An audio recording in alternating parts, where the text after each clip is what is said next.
adventurers, and welcome now to Shout Out Wednesday. Post a comment or ask a question on YouTube or the mothership on a Wednesday. I'll do my best to shout back 1 week later. Well, it looks like it is sunny and professional today for the Sagittarians.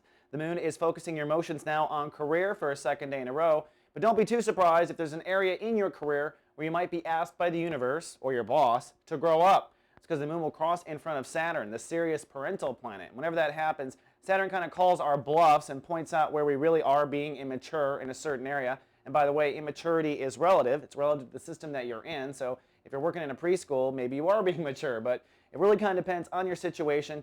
And likely there is an area of your life where you are emotionally expecting something that is not really realistic with your reality that you're currently light casting. Now, zipping around the zodiac, it is an excellent day for a good conversation, especially with a coworker. The sun today is in chapter 3 of Sun in Aquarius. That is transiting your house of intellect and communication anyways, and today the sun is conjuncting Neptune. Now on top of that, Mercury is ruling the day. So what that does is make you incredibly communicative, really to express how you feel about certain things.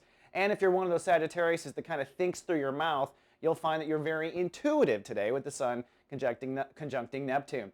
Now finally for our shout out, it goes to D8 Uglis or Douglas on YouTube, who was commenting about dealing with a 16-year relationship with a Libra that comes and goes and comes and goes. And he's saying that he's trying to get his self-esteem up to move forward with that relationship. Let me give you just a couple little words of advice, if I may. I know you didn't ask for any, but you did put out a comment. And that is, for one, soulmates aren't always the people we're supposed to end up with. In fact, I always tell people, you don't want a soulmate. That means tons of spiritual work and facing all kinds of crap.